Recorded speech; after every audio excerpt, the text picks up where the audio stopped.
L'idiot par Fyodor Dostoïevski, deuxième partie, chapitre 8.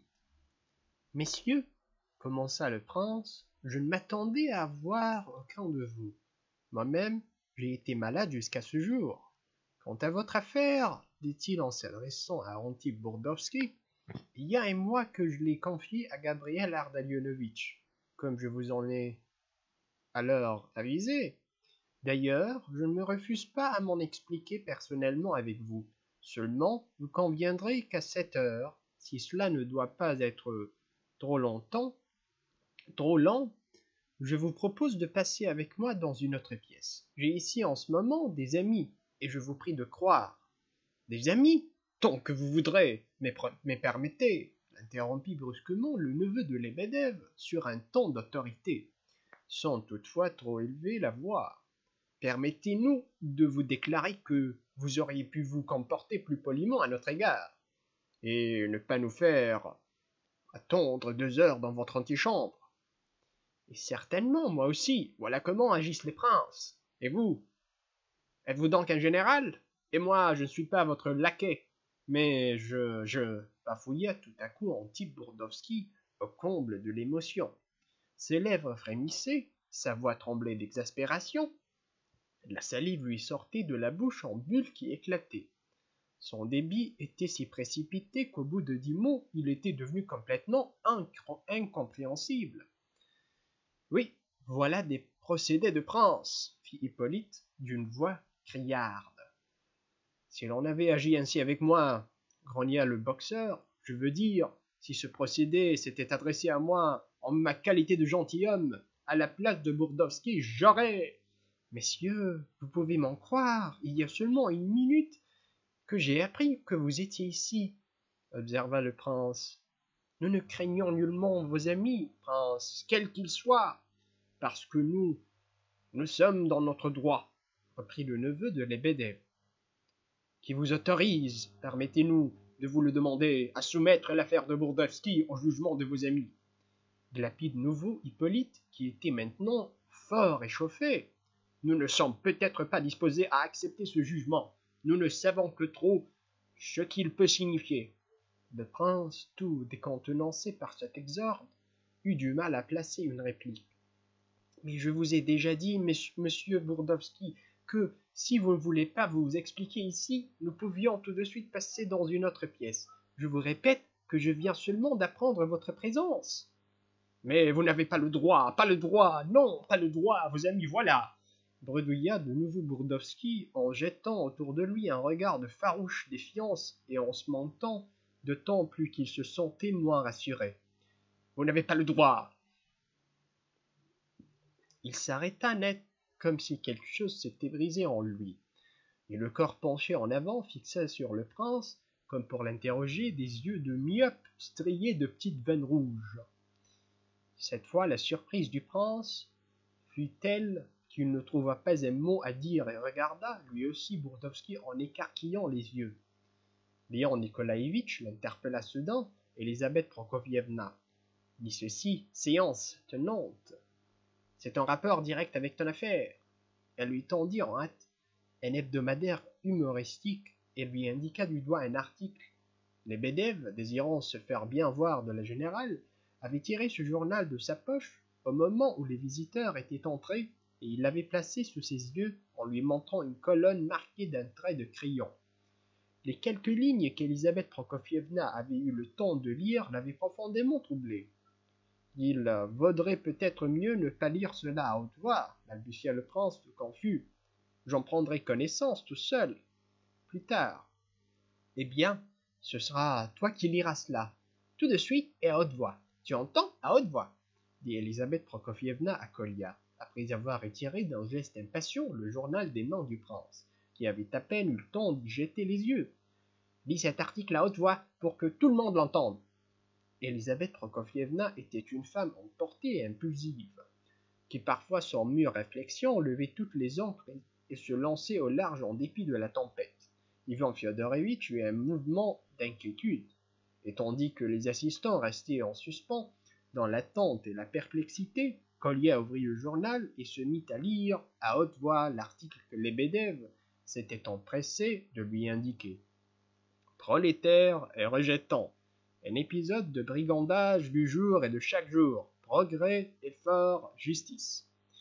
Il se passe des choses étranges dans ce pays que l'on appelle la Sainte Russie, par ce temps de réformes et de grandes entreprises capitalistes, de nationalisme et d'exode annuel de millions à l'étranger, d'encouragement à l'industrie et d'oppression des travailleurs, etc., etc. Comme nous n'en finirons pas, messieurs, avec cette énumération, passons aux faits. Une singulière aventure est arrivée à l'un des rejetons de notre défunte aristocratie terrienne de Profondis. Les ancêtres de cet rejeton ont tout perdu à la houlette. Les pères se sont vus contraints de servir dans l'armée comme porte-enseigne ou lieutenants et sont généralement morts sur le coup de poursuites à propos d'innocentes méprises dans le maniement des fonds dont ils étaient comptables. Leurs enfants, tels le héros de notre récit, grandissent comme des idiots, ou se font pincer dans une affaire criminelle dont le jury les absout pour leur permettre de s'amender, ou encore unissent par occasionner un de ces esclandres qui étonnent le public et jettent une honte nouvelle sur une époque qui ne les compte plus. Notre rejeton est rentré, il y a 6 mois en Russie, venant de Suisse, où il avait suivi un traitement contre l'idiotie. À cette époque, il était chaussé de guêtres à la mode étrangère et grelotté sous un manteau qui n'était même pas doublé. Il faut convenir qu'il a eu de la chance, sans même parler ici de l'intéressante maladie pour laquelle il s'est soigné en Suisse, un traitement contre l'idiotie. Imaginez-vous cela? Il justifie l'exactitude du proverbe russe qui dit « Le bonheur est pour les gens d'une certaine catégorie ». Jugez-en plutôt, il était resté orphelin en bas âge. Son père étant mort, dit-on, lorsqu'il allait comme lieutenant passer en conseil de guerre pour avoir volatilisé aux cartes l'argent de sa compagnie, et peut-être aussi pour avoir fait fustiger trop généreusement un de ses subordonnés. Rappelez-vous, le vieux temps, messieurs, notre baron fut élevé par un charitable et très riche propriétaire russe. Ce propriétaire, appelons-le P, possédait à cet âge d'or 4000 âmes. 4000 serfs, des serfs, comprenez-vous, messieurs, ce que cela veut dire? Moi, je ne le comprends pas. Il faut consulter un dictionnaire pour saisir le sens de cette expression. Bien que ce soit une chose de fraîche date, on a peine à y croire. C'était apparemment un de ces Russes paresseux et parasites qui traînent à l'étranger leur vie désœuvrée, passant l'été aux eaux et l'hiver au château des Fleurs à Paris, où ils laissent des sommes fabuleuses. On peut assurer que le tiers au moins des redevances payées au temps du servage par les paysans à leurs seigneurs a passé dans la poche du propriétaire du château des Fleurs, l'heureux mortel, qui, quoi qu'il en soit, cet insouciant P fit élever l'orphelin comme un prince, lui donna des gouverneurs et des gouvernantes, jolis sans doute, qu'il ramena lui-même de Paris, mais ce dernier rejetant d'une lignée illustre était idiot. Les gouvernantes racolées au château des Fleurs eurent beau faire notre élevé arrivé à l'âge de 20 ans sans avoir appris aucune langue, pas même le russe. L'ignorance de cette dernière langue est d'ailleurs pardonnable. Enfin, une idée saugrenue germa dans le cerveau d'esclavagiste de P. Il pensa qu'un idiot pouvait acquérir de l'esprit en Suisse. Cette idée ne manque d'ailleurs pas de logique. Ce parasite, ce propriétaire, devait nécessairement se figurer qu'on pouvait acheter au marché l'esprit comme le reste, surtout en Suisse. 5 années furent consacrées au traitement du rejeton dans ce pays, sous la direction d'un professeur nommé. Des milliers de roubles y passèrent, l'idiot ne devant point un homme intelligent.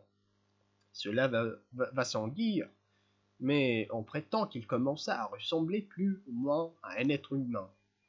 Là-dessus, P meurt subitement. Il ne laisse comme de juste aucun testament. Ses affaires sont en plein désordre.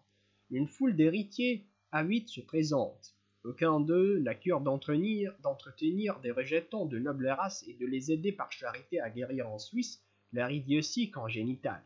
Bien qu'idiot, le rejeton, dont nous parlons, essaie néanmoins de rouler son professeur réussi.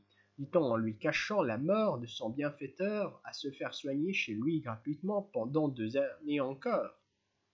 Mais le professeur lui-même en fit effet charlatan, ayant fini par s'inquiéter de ne rien recevoir d'un patient qui dévore avec l'appétit de ses 25 ans, et lui fait chausser ses vieilles guêtres, lui jette un manteau râpé sur les épaules et l'expédie à ses frais nach Russland, en 3e classe, pour en débarrasser la Suisse. On eût pu croire que la fortune tournait le dos à notre héros. Pas du tout. Elle, qui se plaît à exterminer par la famine des provinces entières, prodigua d'un coup toutes ses faveurs à ce petit aristocrate, tel le nuage qui, dans la fable de Krylov, passe par-dessus les champs desséchés pour aller crever sur l'océan. Presque au moment où le régent rentrait de Suisse à Pétersbourg, un parent de sa mère, issu naturellement d'une famille de marchands, vint à mourir. C'était un vieux négociant barbu qui ne laissait pas d'enfants et appartenait à la secte des Raskolniks. Il léguait une succession inattaquable de quelques millions en espèces sonnantes, une chose qui ferait bien notre affaire, n'est-ce pas, ami lecteur? À notre rejeton, à notre baron qui suivait en Suisse une cure contre l'idiotie. Dès lors, ce fut une autre musique. Notre baron en guêtre, après avoir fait la cour à une célèbre coquette, se vit soudain entouré d'une foule d'amis et de connaissances, se découvrit même des parents. Bien mieux, de nombreuses demoiselles nobles brûlèrent de s'unir à lui en légitime mariage, car pouvait-elle trouver mieux qu'un prétendant aristocrate, millionnaire et idiot, toutes les qualités à la fois? Elle n'en eût pas déniché un pareil, même en le cherchant avec une lanterne ou en le faisant faire sur mesure. Cela, je ne le comprends plus, s'écria Ivan Fyodorovitch au paroxysme de l'indignation. Arrêtez cette lecture, Kolya, fit le prince d'une voix suppliante. Des exclamations retentirent de tous côtés. Qu'il lise, coûte, que coûte, ordonna Elisabeth Prokofievna, qui visiblement avait la plus grande peine à se contenir. Prince, si on cesse de lire, nous nous fâcherons. Il n'y avait rien à faire. Tout rouge d'émotion, Kolya poursuivit la lecture d'une voix troublée, tandis que notre nouveau millionnaire se sentait, pour ainsi dire, transporté au 7e ciel. Un événement tout à fait inattendu se produisit. Un beau matin se présenta chez lui un visiteur au visage calme et sévère, vêtu sobrement mais avec distinction. Cet homme dont le langage était à la fois poli, digne et intègre, et autour d'esprit duquel on devinait un libéral. Il expliqua en 2 mots le but de sa visite. Avocat réputé, il venait de la part d'un jeune homme qui lui avait confié ses intérêts et qui n'était ni plus ni moins que le fils de Feu P, bien qu'il portât un autre nom. Dans sa jeunesse débauchée, P avait séduit une honnête et pauvre fille qui, tout en étant de condition servile, avait reçu une éducation européenne. Il avait naturellement usé des droits seigneuriaux consacrés par le servage. Quand il s'aperçut des prochaines et inévitables conséquences de cette liaison, il se hâta de la marier à un homme de noble caractère qui avait une petite occupation et même un emploi officiel et qui aimait depuis longtemps la jeune personne. Il aida d'abord les nouveaux époux, mais le mari ne tarda pas à repousser par fierté ses subsides. Au bout de quelque temps, P oublia progressivement son ancien ami et l'enfant qu'il en avait eu. Puis il mourut, comme on le sait, sans avoir fait de testament. Or le fils de P, qui était né après le mariage de sa mère et qui avait été adopté par l'homme au noble cœur dont il avait pris le nom, resta sans ressources après la mort de celui-ci. Sa mère malade et paralysée des jambes tomba à sa charge. Elle vivait dans une province éloignée, établie dans la capitale.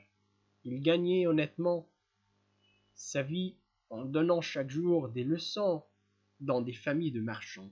Il pourvut ainsi à son entretien pendant ses années de collège et trouva ensuite le moyen de suivre des cours supérieurs afin de se préparer une situation d'avenir.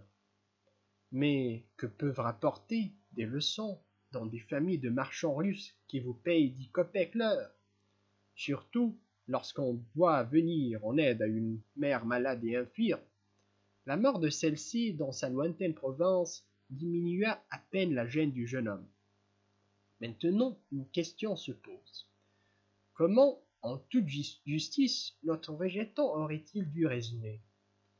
Vous pensez sans doute, ami lecteur, qu'il s'est dit « Toute ma vie j'ai été comblé de bienfaits par paix, il a dépensé des dizaines de milliers de roubles pour mon éducation, pour mes gouvernantes, pour ma cure en Suisse. Aujourd'hui je suis millionnaire, tandis que ce noble fils de paix, innocent des fautes d'un père léger et oublieux, s'épuise à donner des leçons. Tout ce qui a été dépensé pour moi aurait dû en bonne équité lui revenir. Ces sommes énormes sacrifiées pour moi ne m'appartiennent pas en réalité. Sans une erreur de l'aveugle fortune, elle aurait dû aller au fils de paix. C'est lui qui aurait dû en profiter, et non moi, car si paix me les a consacrés, ce n'est que par caprice, légèreté et oubli. Si j'étais un homme parfaitement noble, délicat et juste, je devrais donner au fils de mon bienfaiteur la moitié de mon héritage. Mais comme je suis surtout un homme économe, et tu sais très bien que son obligation n'a pas de base juridique, je m'abstiendrai de partager mes millions. Toutefois, ce serait de ma part une action trop vile et trop infâme. Les rejetons a oublié d'ajouter et imprudente, que de ne pas lui rendre maintenant au moins les dizaines de milliers de roubles que son père a dépensés pour faire soigner mon idiotie. C'est une simple affaire de conscience et d'équité, car que serais-je devenu si P n'avait pas pris mon éducation à sa charge, et s'il s'était occupé de son fils et non de moi?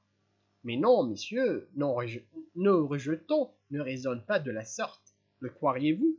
Ce rejeton élevé en Suisse resta insensible à tous les arguments de l'avocat, qui, ayant consenti à prendre les intérêts du jeune homme par pure amitié et presque à l'encontre de la volonté de celui-ci, fit en vain valoir les préceptes de l'honneur, de la générosité, de la justice et même le sentiment de l'intérêt le plus élémentaire. Cela ne serait rien encore. Voici maintenant ce qui est véritablement impardonnable et que ne saurait excuser aucune maladie intéressante. Ce millionnaire, qui venait à peine de quitter les guêtres de son professeur, ne fut même pas capable de comprendre que ce noble jeune homme qui se tuait à la tâche ne s'adressait pas à sa pitié et ne sollicitait pas une aumône, mais exigeait une dette, et que cette dette, pour être dépourvue de sanctions juridiques, n'en constituait pas moins une obligation de droit. Encore, ne demandait-il rien par lui-même, puisque des amis intervenaient à sa place? Notre rejeton prit un air majestueux, et, avec l'infatuation du millionnaire qui se croit tout permis, il tira un billet de 50 roubles et en fit effrontément l'aumône au noble jeune homme. Vous ne le croyez pas, messieurs? Vous êtes indignés, révoltés, vous poussez des cris scandalisés, et pourtant c'est bien ainsi qu'il a agi. Il va de soi que l'argent lui a été rendu séance tenante. On le lui a pour ainsi dire jeté à la figure. Quelle sera l'issue de cette affaire, comme elle manque de fondement juridique? Il ne reste qu'à saisir l'opinion publique. Nous livrons dans cette histoire à nos lecteurs, en leur garantissant son authenticité. Un de nos humoristes les plus connus a fait à ce propos une charmante épigramme, digne de trouver place parmi nos tableaux de mœurs non seulement de la province, mais encore de la capitale. Voici cette épigramme. Durant 5 ans, Léon se pavana avec le manteau de Schneider, passant le temps comme de coutume à toutes sortes de balivernes. Revenu dans des guêtres trop étroites, il hérita d'1 million. Il récite ses prières en russe, mais il a volé les étudiants. Ayant terminé sa lecture, Kolia se hâta de passer le journal au prince, et sans proférer une parole, se réfugia dans un coin en cachant son visage entre ses mains. Il éprouvait un intolérable sentiment de honte. et son âme d'enfant, qui n'avait pas encore eu le temps de se familiariser avec les bassesses de la vie, était bouleversée au-delà de toute expression. Il lui semblait qu'il venait de se passer quelque chose d'extraordinaire, à la suite de quoi tout s'écroulait d'un coup autour de lui, et qu'il était en quelque sorte la cause de cette catastrophe, uniquement parce qu'il avait lu l'article à haute voix. Or, il se trouva que toutes les personnes présentes avaient éprouvé un sentiment du même genre. Les demoiselles avaient une sensation de malaise et de vergogne. Elisabeth Prokofievna réprimait sa colère qui était extrême. Peut-être se repentait-elle amèrement et de s'être mêlée de cette affaire. Pour le moment, elle se taisait. Quant au prince, il passait par les sentiments qu'éprouvent souvent en pareil cas les gens timides à l'excès.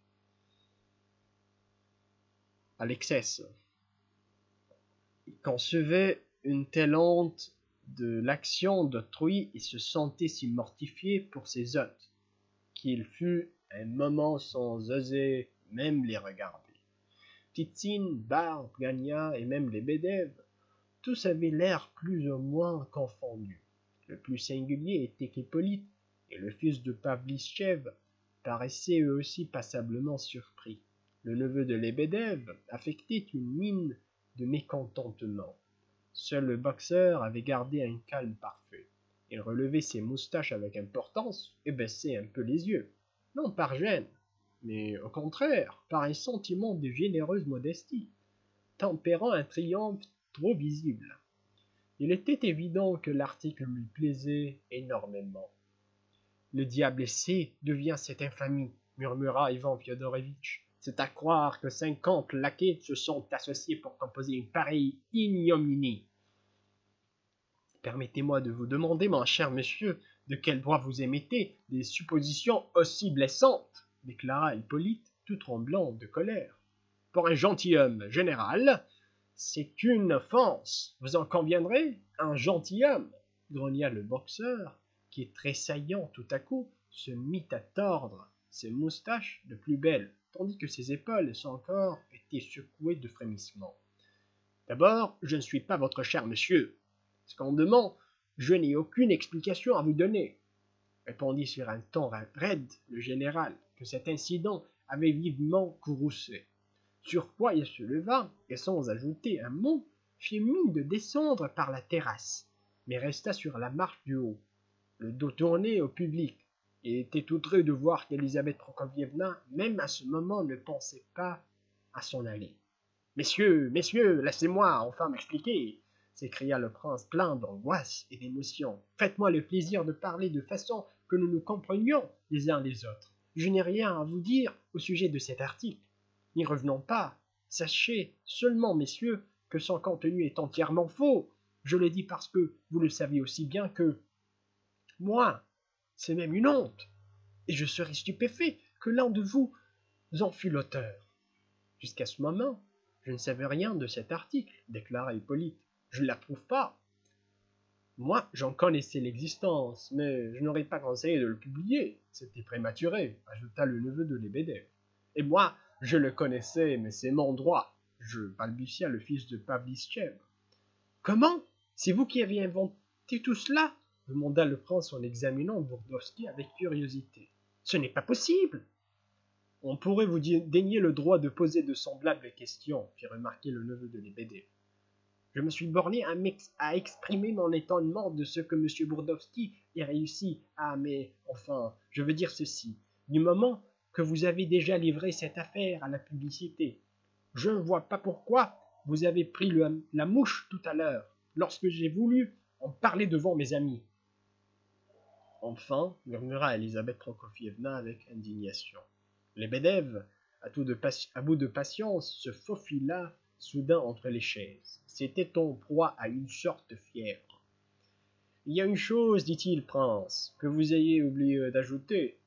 C'était que si vous avez reçu et écouté ces gens-là, c'est seulement par un effet de votre incomparable bonté de cœur. Ils avaient d'autant moins le droit d'exiger cela que vous aviez déjà confié l'affaire à Gabriel Ardalionovitch. autre témoignage de votre excessive bonté. Vous oubliez aussi, très illustre prince, que vous êtes à présent en compagnie d'amis choisis, que vous ne pouvez pas sacrifier à ces messieurs. Il ne tiendrait qu'à vous de mettre ces derniers à la porte, ce qu'en ma qualité de maître de maison, j'aurai le plus grand plaisir à... C'est parfaitement juste. Tonna, au fond de la pièce, le général Ivolgin. Cela suffit, Lebedev. En voilà assez, commença le prince. Mais une explosion de clameurs indignées couvrit ses paroles.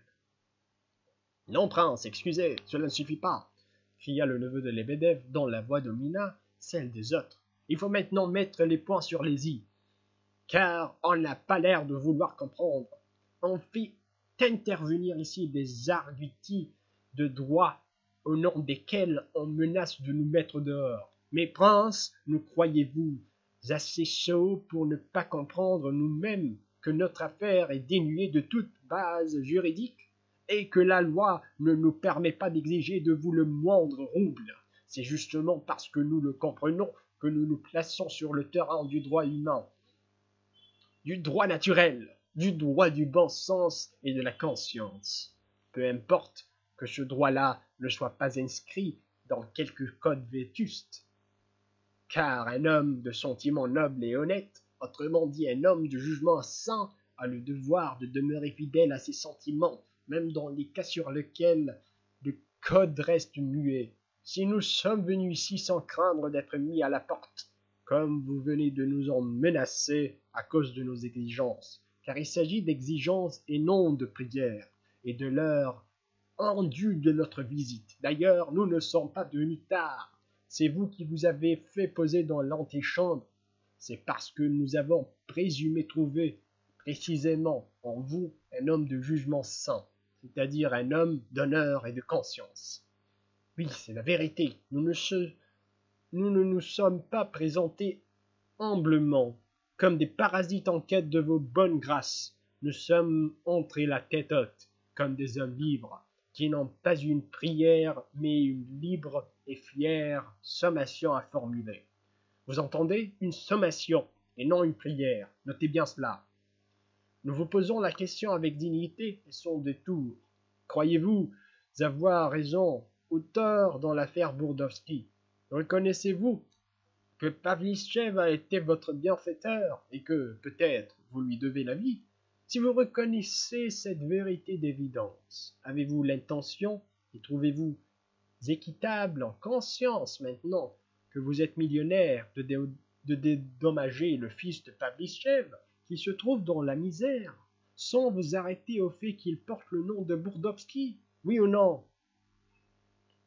Si c'est oui, autrement dit, si vous possédez ce que, dans votre langage, vous appelez l'honneur et la conscience, et ce que nous appelons, nous, plus justement, un jugement sain, alors donnez-nous satisfaction et qu'on en parle plus.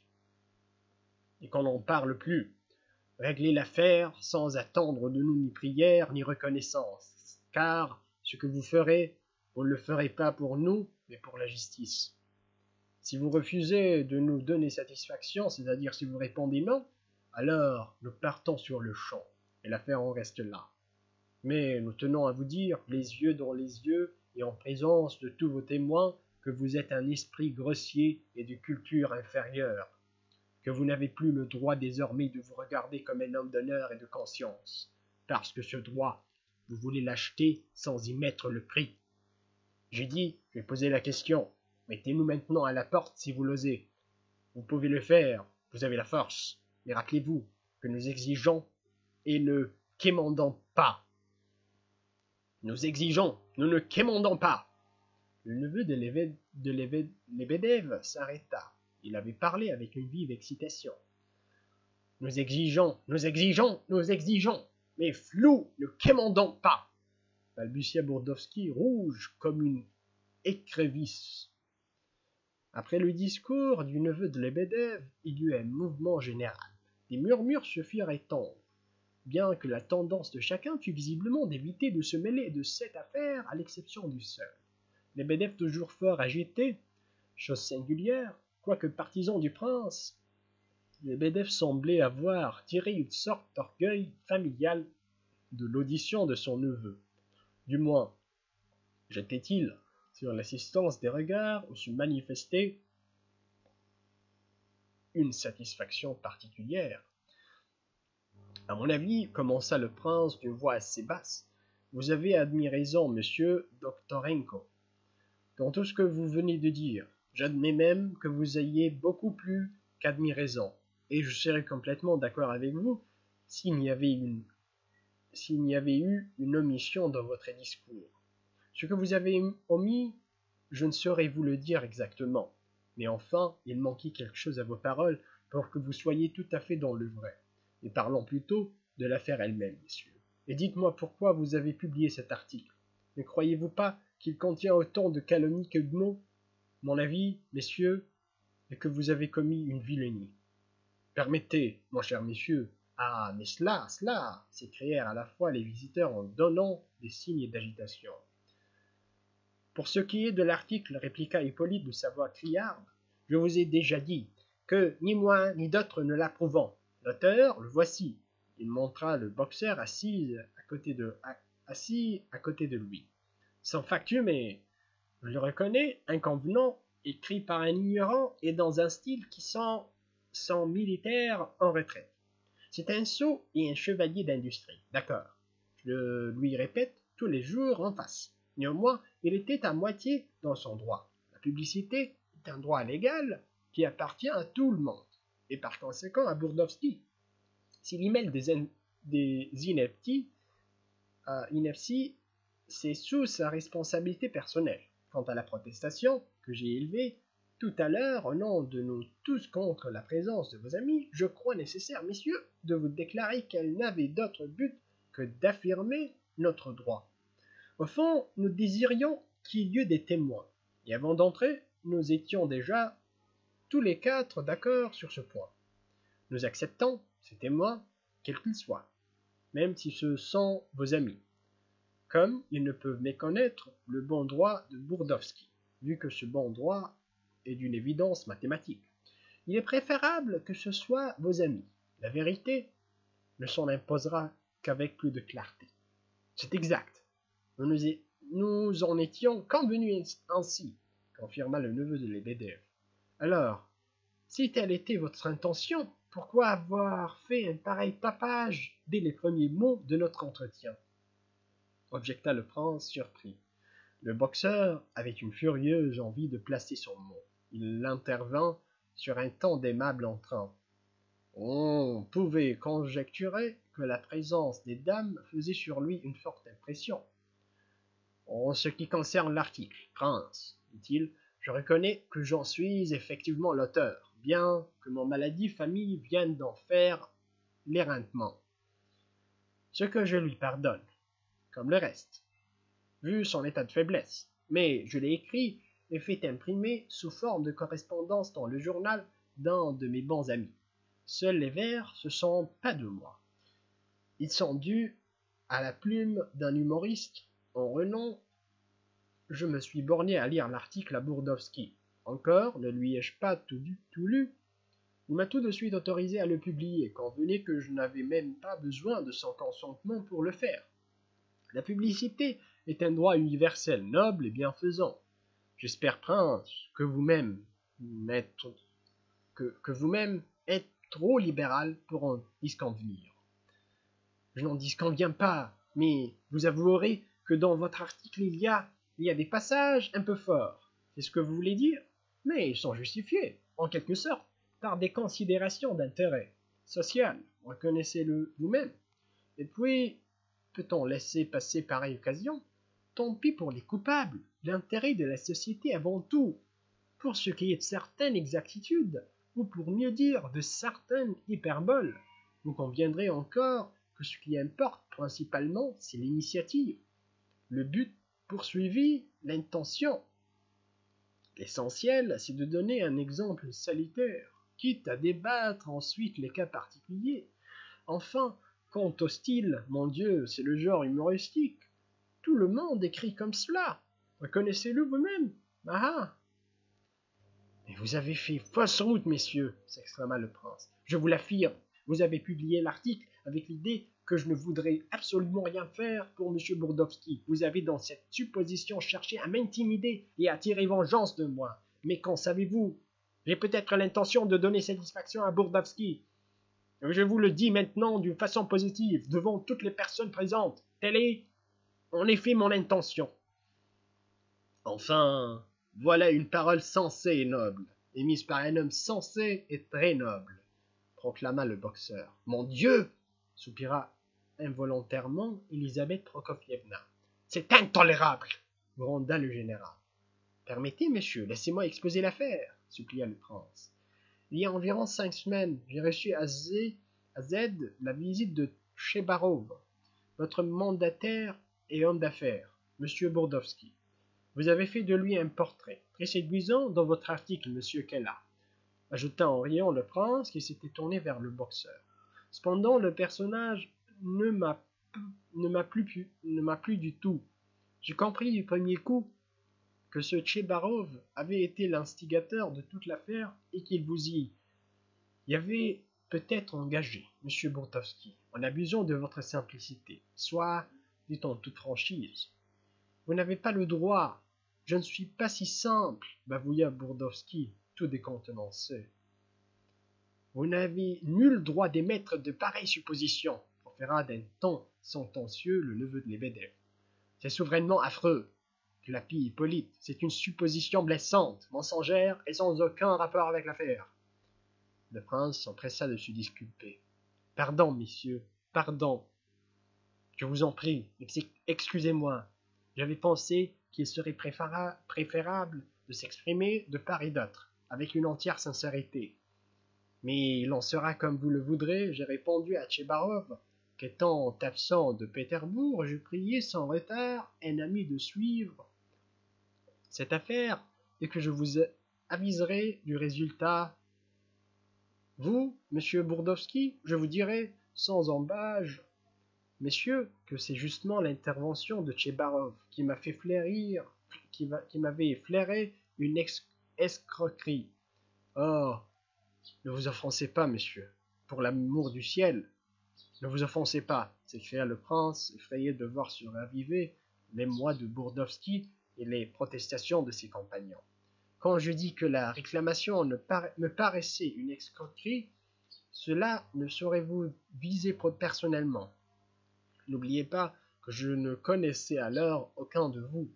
J'ignorais même vos noms. Je n'ai jugé l'affaire que d'après Tchebarov. Je parle d'une manière générale. Car, si vous saviez seulement combien on m'a trompé depuis que j'ai reçu cet héritage. Prince, vous êtes terriblement naïf, observa le neveu de Lebedev sur un ton de sarcasme. Et vous êtes en outre prince et millionnaire, donc, en dépit de la bonté et de la simplicité de cœur que vous pouvez avoir, vous ne sauriez échapper à la loi générale. Renchérit Hippolyte. C'est possible, c'est bien possible, messieurs, acquiesça rapidement le prince. Encore que je ne comprenne pas de quelle loi générale vous parlez, mais je continue et vous prie de ne pas vous échauffer inutilement. Je vous jure que je n'ai pas la moindre intention de vous offenser. Qu'est-ce que cela signifie, messieurs? On ne peut pas dire une parole de sincérité sans que vous vous rebiffiez. D'abord, j'ai été stupéfait en apprenant l'existence d'un fils de Pavlistchev et la situation misérable dans laquelle, au dire de Tchebarov, il se trouvait. Pavlistchev a été mon bienfaiteur et l'ami de mon père. Ah, monsieur Keller, pourquoi avez-vous, dans votre article, écrit des choses aussi fausses au sujet de mon père? Jamais il n'a détourné les fonds de sa compagnie et jamais il n'a maltraité aucun de ses subordonnés. J'en suis profondément convaincu. Comment votre main a-t-elle pu écrire une calomnie pareille? Et ce que vous avez dit de Pavlistchev est tout à fait inadmissible. Vous prétendez que cet homme si noble a été un débauché et un caractère léger? Vous avancez cela avec autant d'assurance que si c'était la vérité. Or c'était l'homme le plus chaste qui fut au monde. C'était en outre un remarquable savant. Il a été en correspondance avec nombre de personnalités scientifiques et il a donné beaucoup d'argent dans l'intérêt de la science.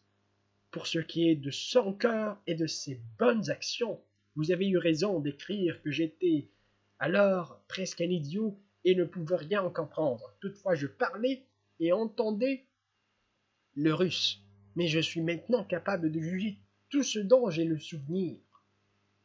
Permettez, cria Hippolyte, ne tombons-nous pas dans un excès de sentimentalité.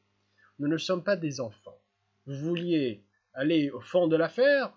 Il est 9 heures passées, ne l'oubliez pas. Soit, messieurs, je le veux bien, accorda aussitôt le prince. Après un premier mouvement de défiance, je me dis que je pouvais me tromper et que Pavlichev avait peut-être eu un fils. Mais ce qui me paraissait à peine croyable, c'était que ce fils pût aussi légèrement, et disons-le aussi publiquement, dévoiler le secret de sa naissance et déshonorer sa mère, car Tchebarov m'avait déjà menacé de faire un scandale. « Quelle sottise !» s'écria le neveu de Lebedev.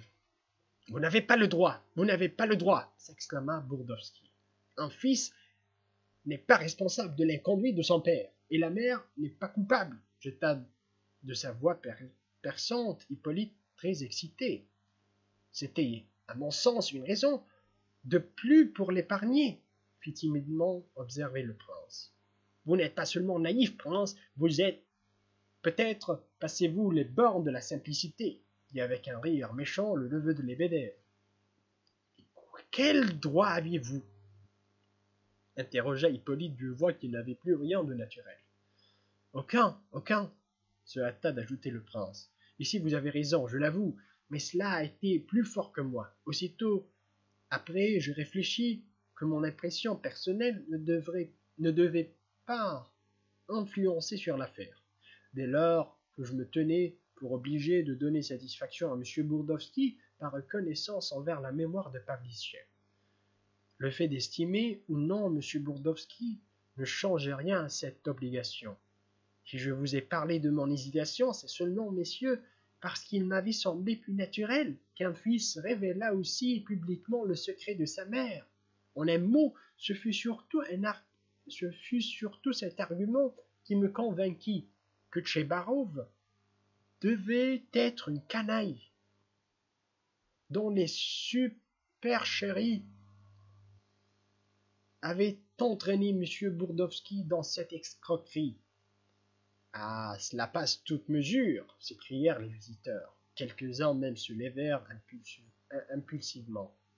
Messieurs, c'est ce même argument qui me fit conjecturer que ce malheureux M. Bourdovski devait être un simple esprit, un homme sans défense, à la merci des manigances des escrocs. Je n'en avais donc que plus impérieusement le devoir de lui venir en aide en tant que fils de Pavlichev, et cela de 3 manières. D'abord, en contrecarrant auprès de lui l'influence de Tchebarov, ensuite en le guidant avec dévouement et affection, enfin en lui remettant 10 000 roubles, c'est-à-dire, d'après mon calcul, l'équivalent de l'argent que Pavlichev a dépensé pour moi. « Comment? 10 000 roubles seulement ?» s'écria Hippolyte. « Allons, prince, vous n'êtes pas fort en arithmétique, ou plutôt vous êtes trop fort avec vos airs d'ingénu, » s'écria le neveu de Lebedev. « Je n'accepte pas ces 10 000 roubles, déclara Bourdovski. « Antip, accepte !» jeta rapidement le boxeur en se penchant derrière la chaise d'Hippolyte. « Accepte, on verra après. »« Faites excuse, monsieur Mishkin, » hurla Hippolyte. « Comprenez bien que nous ne sommes pas des imbéciles. Nous ne sommes pas les fiefs imbéciles que paraissent supposer vos invités. Ces dames qui nous regardent avec un sourire de mépris, et surtout ce monsieur de la haute société, il désigna Eugène Pavlovitch, que je n'ai naturellement pas l'honneur de connaître, mais sur lequel j'ai entendu différentes choses. Permettez, monsieur, vous m'aviez encore une fois compris de travers, dit le prince avec feu. D'abord, dans votre article, monsieur Keller, vous avez très inexactement évalué ma fortune. Je n'ai pas touché des millions. Je n'ai peut-être que la 8e ou la 10e partie de ce que vous me supposez. En second lieu, on n'a pas dépensé en Suisse pour moi des dizaines de milliers de roubles. Schneider recevait 600 roubles par an. Encore cette somme n'a-t-elle été versée que pendant les 3 premières années. Quant aux jolies gouvernantes, Pavlichev n'a jamais aller en chercher à Paris. C'est encore une calomnie. Je pense que la somme totale dépensée pour moi a été très inférieure à 10 000 roubles. Mais j'ai admis ce chiffre. Vous reconnaîtrez vous-même qu'en acquittant une dette, je ne puis offrir à M. Bourdovski plus que le montant de cette dette. Quelque sollicitude que je lui porte, le sentiment de la plus élémentaire délicatesse m'empêche d'avoir l'air de lui faire une aumône alors que je lui règle son dû. Je ne m'explique pas, monsieur, que vous ne compreniez pas cela, mais je voulais faire davantage en donnant à cet infortuné M. Bourdovski mon amitié et mon appui. Je voyais bien qu'il avait été trompé. Autrement, il ne se serait pas prêté à une vilenie, comme l'est, par exemple, la publicité donnée par l'article de M. Keller à l'inconduit de sa mère. Mais pourquoi vous fâchez-vous encore, messieurs? Nous finirons par ne plus nous comprendre du tout. Eh bien, j'avais deviné juste. Je me suis maintenant convaincu par mes propres yeux que ma conjecture était parfaitement fondée, conclut le prince en s'animant et sans remarquer que tandis qu'il s'efforçait de calmer ses interlocuteurs, l'exaspération de ceux-ci ne faisait que croître. Comment? De quoi êtes-vous convaincu? Demandèrent-ils rageusement. D'abord, j'ai pu voir à mon aise, M. Bourdovski, que je me rends maintenant compte par moi-même de ce qu'il est. C'est un homme innocent, mais que tout le monde trompe. C'est un être sans défense, et que j'ai par conséquent le devoir d'épargner. Ensuite, Gabriel Ardalionovitch, que j'avais chargé de suivre cette affaire, et dont j'étais depuis longtemps sans nouvelles, à cause de mon voyage et de ma maladie pendant les 3 jours que j'ai passés à Pétersbourg, Gabriel Ardalionovitch, dis-je, vient de me rendre compte de ses recherches il y a 1 heure, de notre première entrevue. Il m'a déclaré avoir percé à jour tous les dessins de Tchebarov et posséder la preuve que mes suppositions à l'égard de celui-ci étaient fondées. Je sais parfaitement, messieurs, que bien des gens me considèrent comme un idiot. Tchebarov, ayant entendu dire que j'avais de l'argent facile, a pensé qu'il me duperait très aisément en exploitant mon sentiment de reconnaissance à l'égard de Pavlichev. Mais le fait principal, voyons, messieurs, écoutez-moi jusqu'au bout. Le fait principal, c'est qu'il est maintenant démontré que M. Bourdovski n'est pas du tout le fils de Pavlichev. Gabriel Ardalionovitch vient de m'apprendre à l'instant cette découverte. Il assure que l'on a des preuves positives. Qu'en dites-vous? On a peine à croire cela après toutes les avanies que l'on m'a faites. Et entendez-moi bien, il y a des preuves positives. Je n'y crois pas encore moi-même. Je ne puis y croire. Je vous l'assure. Je doute encore parce que Gabriel Ardalionovitch n'a pas eu le temps de me donner tous les détails. Mais il y a un fait qui est maintenant hors de doute, c'est que Tchebarov est une canaille. Il n'a pas seulement trompé le pauvre M. Bourdovski, mais aussi vous tous, messieurs, qui êtes venus ici dans la noble intention de soutenir votre ami, car il a besoin qu'on le soutienne. Cela, je le comprends fort bien. Il vous a tous impliqués dans une escroquerie, car cette affaire au fond n'est pas autre chose. Comment? Une escroquerie? Comment? Il n'est pas le fils de Pavlichev? Comment cela se peut-il? S'écria-t-on de divers côtés. Toute la bande de Bourdovski était en proie à une consternation indicible. Mais naturellement, une escroquerie. S'il est maintenant établi que M. Bourdovski n'est pas le fils de Pavlichev, sa réclamation devient une pure escroquerie. Dans le cas, bien entendu, où il aura connu la vérité. Mais le fait est précisément qu'on l'a trompé. J'insiste là-dessus pour le disculper et je prétends que sa simplicité le rend digne de pitié et l'empêche de se passer d'un appui. Autrement, il y aurait lieu de le considérer, lui aussi, comme un escroc dans cette affaire. Je suis déjà convaincu qu'il n'y comprend rien. J'étais moi aussi dans cet état jusqu'à mon départ pour la Suisse. Je balbutiais des paroles incohérentes. Je voulais m'exprimer, les mots ne venaient pas. Je me rends compte de cela. Je puis d'autant mieux compatir à son mal que je suis presque dans la même situation que lui. J'ai donc le droit d'en parler. Pour terminer, bien qu'il n'y ait plus maintenant de fils de Pavlichev et que tout cela se réduise à une mystification, je n'en maintiens pas moins ma résolution. Reste prêt à lui verser 10 000 roubles, en souvenir de Pavlichev. Avant l'arrivée de M. Bourdovski, je voulais affecter cette somme à la fondation d'une école pour honorer la mémoire de Pavlichev. Mais maintenant, l'argent peut être indifféremment destiné à l'école ou à M. Bourdovski, puisque ce dernier, s'il n'est pas le fils de Pavlichev, est tout de même quelque chose qui s'en rapproche, car il a été si cruellement trompé qu'il a pu croire l'être en effet. Écoutez donc, Gabriel Ardalionovitch, messieurs, finissons-en. Ne vous fâchez pas, ne vous agitez pas et asseyez-vous. Gabriel Ardalionovitch va vous expliquer toute l'affaire et je brûle, je le confesse, d'en connaître les détails. Il dit qu'il est même allé à Pskov, chez votre mère, monsieur Bourdovski, qui n'est pas du tout morte comme le prétend l'article qu'on vient de dire. Asseyez-vous, monsieur, asseyez-vous. Le prince prit lui-même place et réussit à faire asseoir les turbulents amis de M. Bourdovski.